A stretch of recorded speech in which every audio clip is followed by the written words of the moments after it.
Kementerian Ketenagakerjaan terus mendorong BLKK untuk tingkatkan kemandirian dan profesionalitas. Kementerian Ketenagakerjaan atau Kemenaker terus mengembangkan dan memperkuat Balai Latihan Kerja Komunitas atau BLKK sebagai salah satu jawaban tantangan ketenagakerjaan saat ini. Dalam pengembangannya, BLKK perlu kolaborasi dan sinergitas dengan berbagai pihak agar bisa mandiri dan profesionalitas. Dilaksanakannya upaya tersebut lantaran Kemenaker ingin memproyeksikan BLK Komunitas sebagai pemeran utama dalam ekosistem pelayanan ketenagakerjaan di Indonesia. Hal ini terungkap dalam kegiatan Focus Group Discussion atau FGD dan sosialisasi Peta Jalan Kemandirian Balai Latihan Kerja Komunitas atau BLKK yang berlangsung selama 2 hari yakni 12 hingga 13 Juni 2023 di Hotel Khas Pekalongan.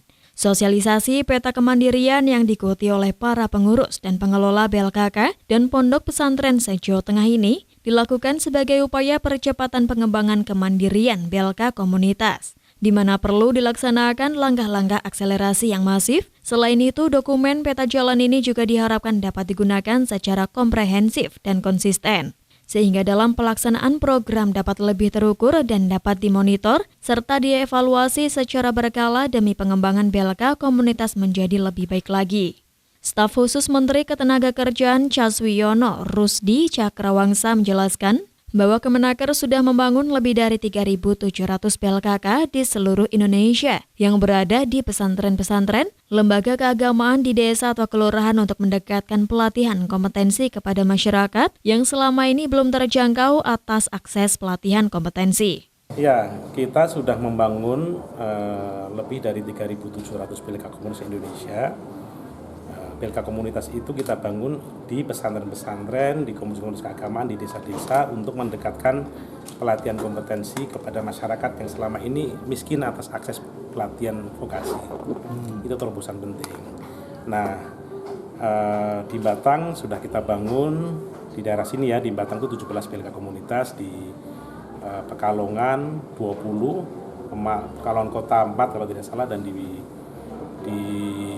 Pemalang 24 BLK komunitas. Nah, BLK komunitas itu harus berperan untuk meningkatkan kompetensi masyarakat dan mengatasi pengangguran yang ada di sekitarnya, terutama di daerah-daerah di mana BLK komunitas itu ada. Gitu. Supportnya dari kementerian sendiri untuk pembangunan BLK.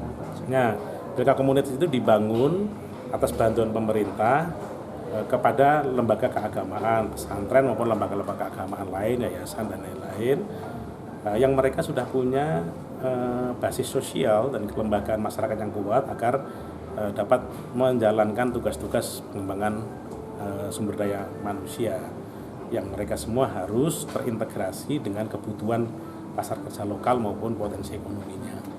Bentuknya apa?